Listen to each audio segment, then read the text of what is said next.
This is Beyond the Headlines. I am Abosadi Adene Aderemi, standing in for Nifemi Oguntoye. It appears the crisis in the main opposition party, the People's Democratic Party, PDP, is far from over. The party's Factional National Working Caretaker Committee, that's the faction loyal to FCT Minister Nyesom Wike, met today and declared that there is only one legitimate and recognized leadership of the PDP, headed by the acting national chairman, Abdurrahman Mohammed. Now, where is the Turaki team in all of this? Before we unpack other resolutions made at that Abuja meeting, let's bring you some top stories now on the program. The Senate has confirmed 34 career, 30 non-career ambassadorial nominees sent by President Bola Tinubu. The confirmation followed the presentation and consideration of the report on foreign affairs by chairman of the committee. Notable on the list of nominees are Senator Jimo Ibrahim, former chairman, Independent National Electoral Commission, Professor Mahmoud Yakubu, former sole administrator of Rivers State, Ibo Kete Koibas, Senator Taenang, Reno Mokri, among others. The list, totaling 64, consists of 34 career ambassadors and high commissioners and 30 non-career ambassadors and high commissioners.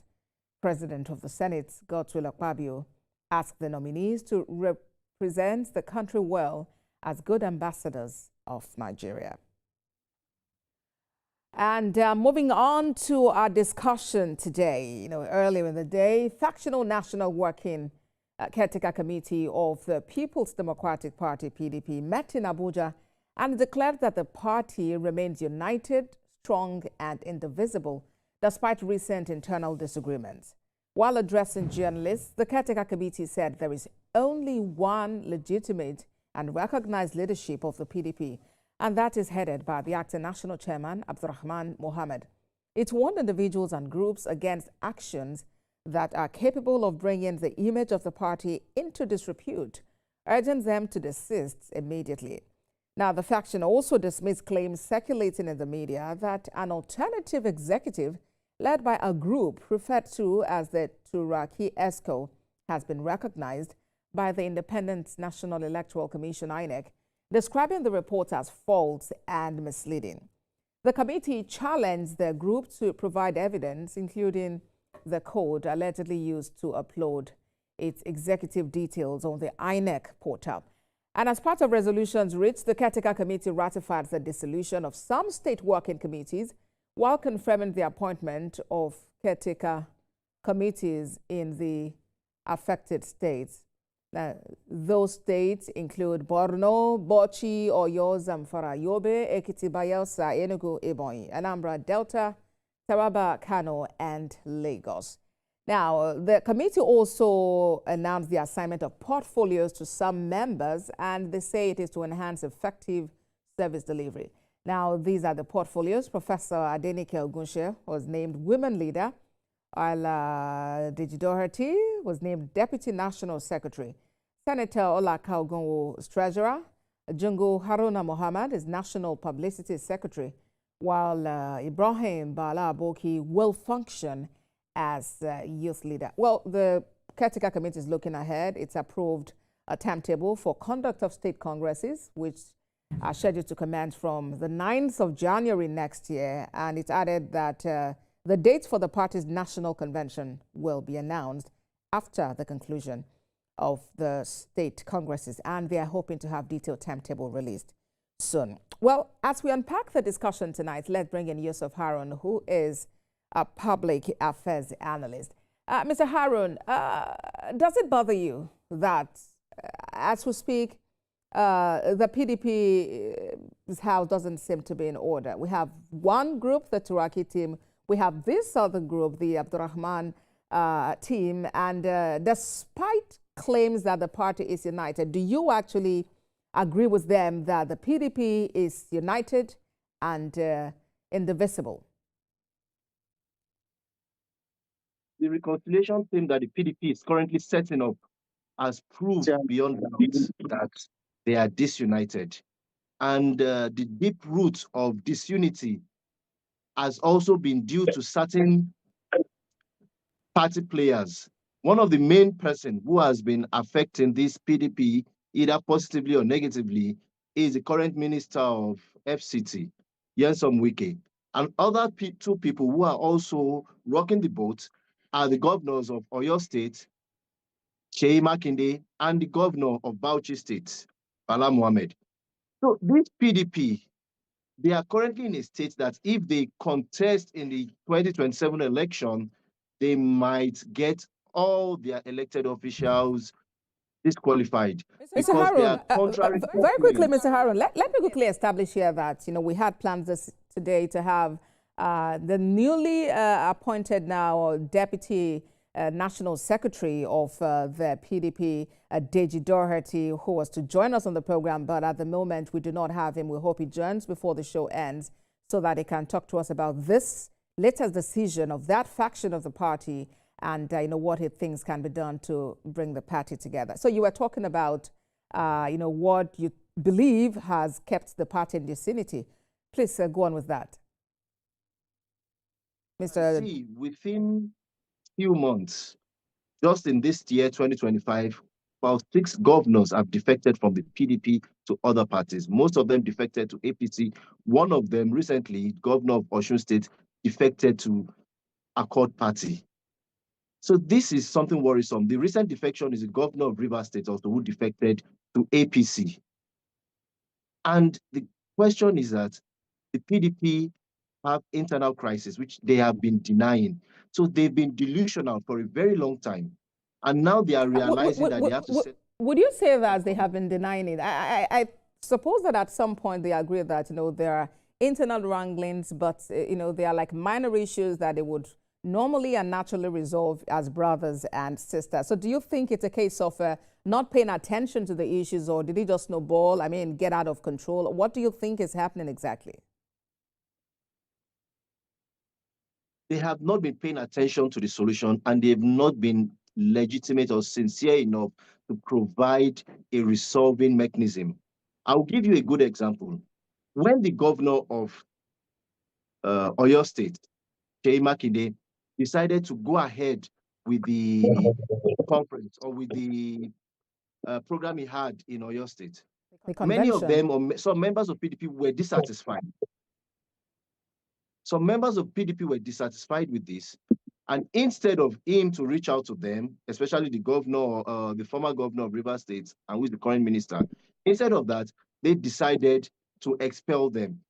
I think expelling people who are politically influential like that is a blow to the PDP. They should have found ways to resolve it. Now they are looking for ways. So I see this as medicine after death. They should have found a way to resolve this problem long before it reached this stage. They have lost many governors, they've lost many senators, they've lost many House of Reps. Talking about PDP, so the PDP losing is comatose as we are talking.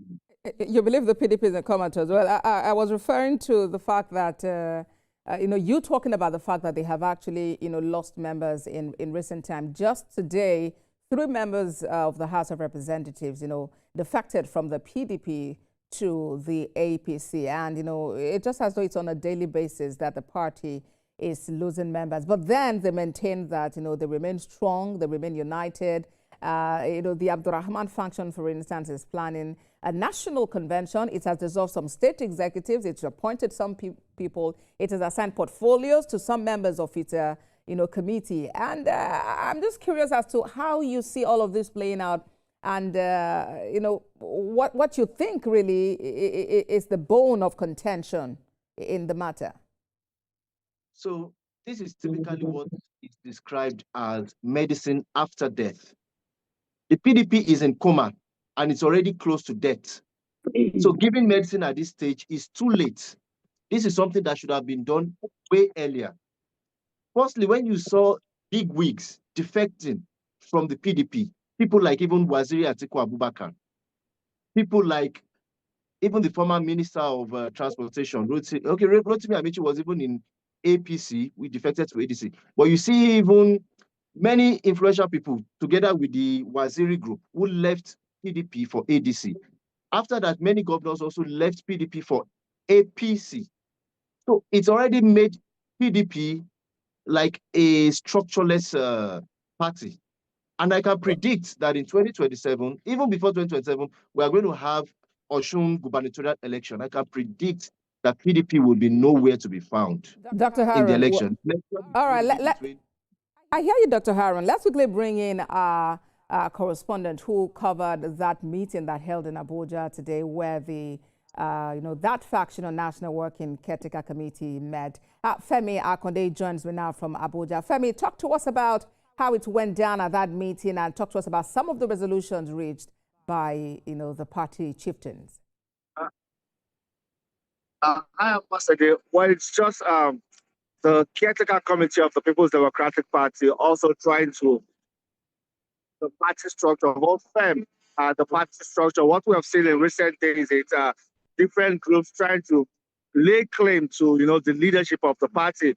We still have the Turaki faction out there, and the Abdurrahman faction caretaker committee just recently also inaugurated after on the 8th of December, after the expiration of the tenure of the NWC, and they are now insisting that they are the ones in charge of the party.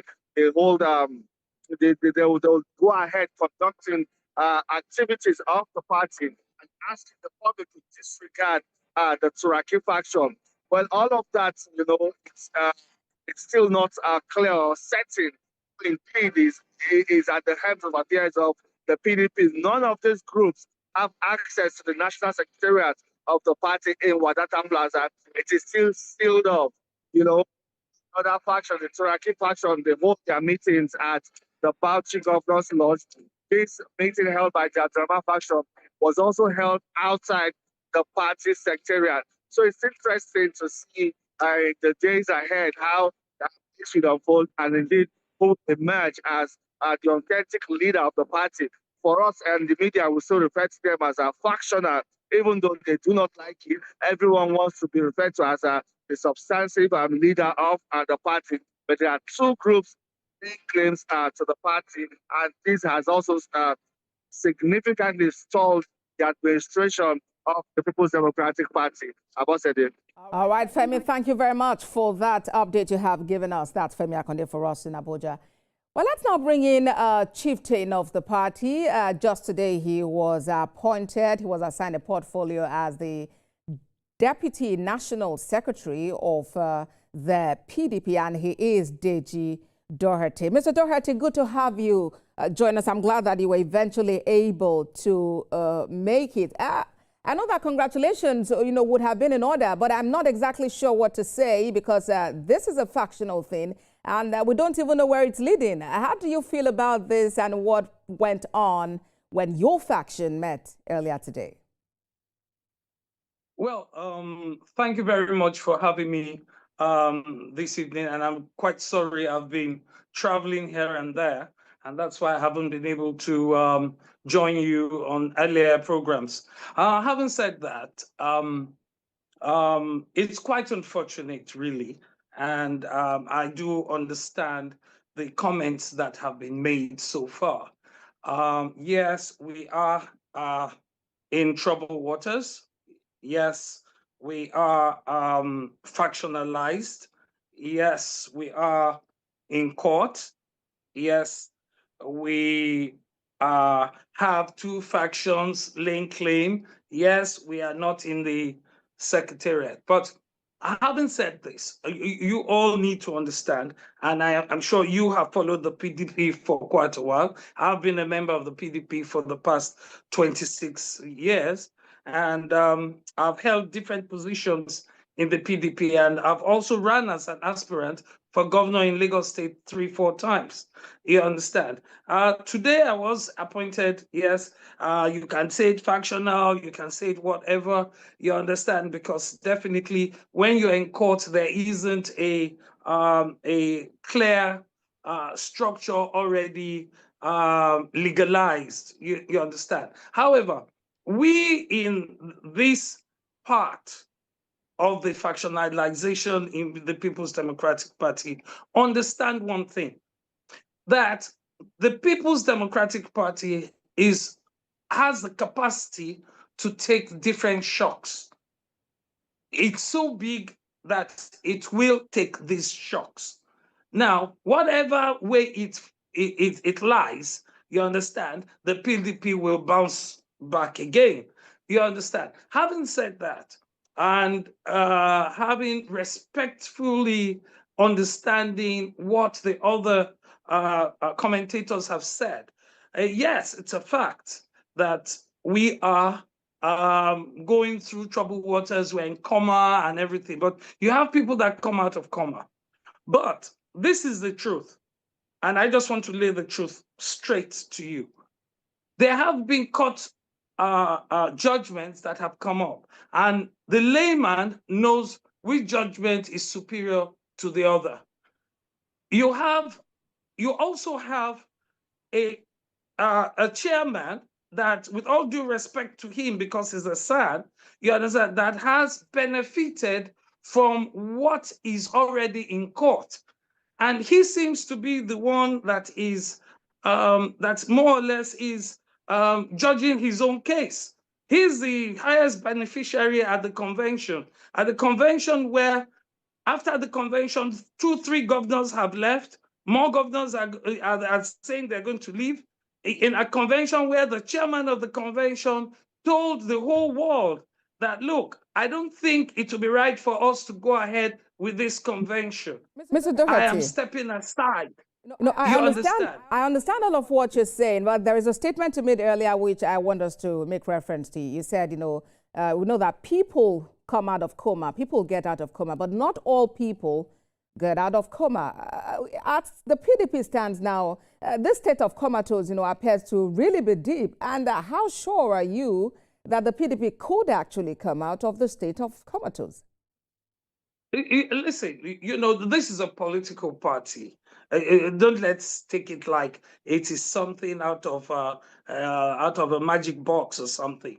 You understand? This is only about 20-something years of consistent, uninterrupted democracy. You are going to see a lot of other things come up in this democratic world. Look at the United States. Who would ever believe that after 200 years, they would still produce a president like the president they have today? I don't want to mention names so they don't cancel my visa. You understand? So, we have a situation in Nigeria today whereby we are going to experience things like that.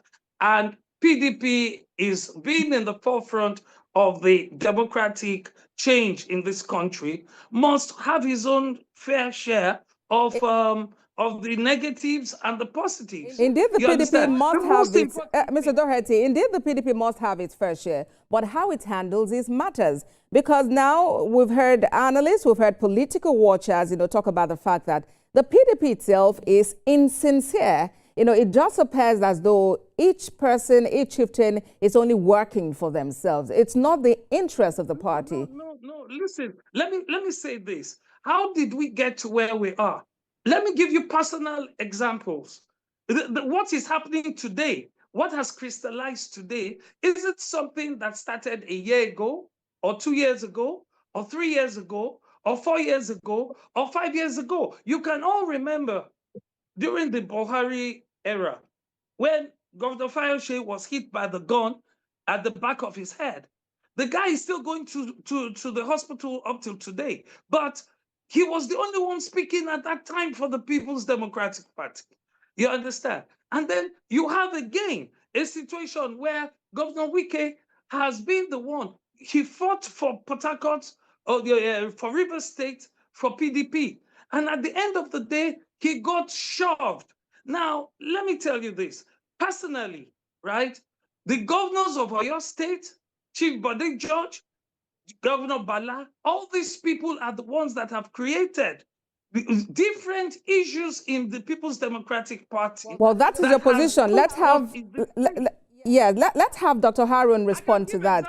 Let's quickly bring in Dr. Yusuf Harun, so that we can get his perspective. You have heard Mr. Doherty, Dr. Harun. What do you have to say about some of the things he has mentioned? Yes, I agree with some of the things he has said, and I disagree with some of the things he has said equally. Let me start from where I agree.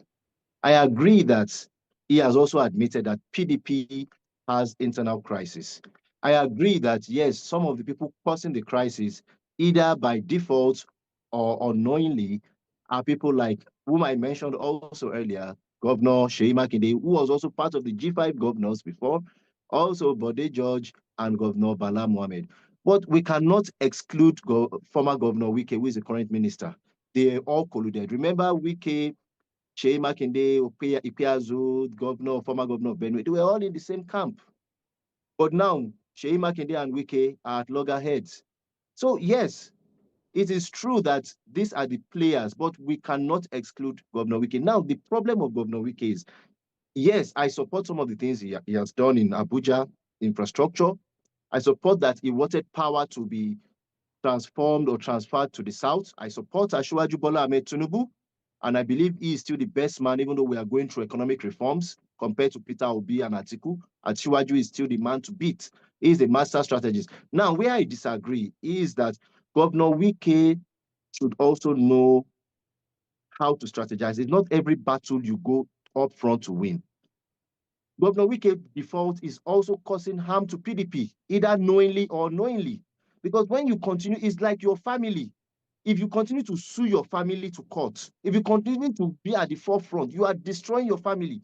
Yes, Governor Wike has been consistent. He has been in PDP since 1999, and he's the only one who are among them who has not publicly defected. Seyi Makinde was in a party before SDP, Bala Mohammed was in ANPP or whatever, but Wike has been in PDP. But he is fighting people in the party now, and it is weakening the PDP structure. That's why I said PDP is in coma, and I'm all right, happy Dr. Harun. Let's have Mr. Doherty respond because we have very little time left. With all of this that is happening, the defections and all, Mr. Doherty, the concern is that whether your faction or the other faction even have anyone to superintend over, with the way the party is going.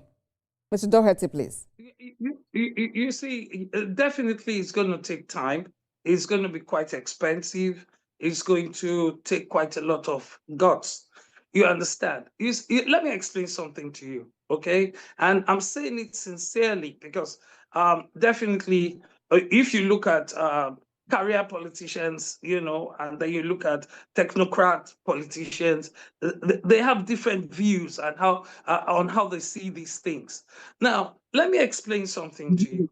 For me personally, if PDP does not get its act together in terms of internal democratic norms, if PDP does not give the people the chance, a carpenter's son to grow and become a governor, or a bricklayer's son to grow and become a governor, and they are always tampering with results from different states, in position, all kinds of irregularities in congresses, and which Bode George and Seyi Makinde are masters in.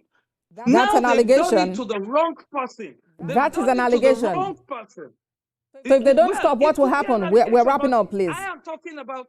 No, let me say something. Let me put you on notice there. They can sue me because I have evidence. If you want me to bring evidence to you, okay, in your station, I could bring it. I am a victim. Do you understand? The good thing about it is that they have done it to someone that they can't just walk away from. He will fight it to the end. How can you tell me? How can you say that you cannot sell a form for a national chairman to Sule Lamido? Mr. Doherty, we will really have to leave the conversation. I understand there is a lot you have to say, and I really do wish that you had joined, much earlier.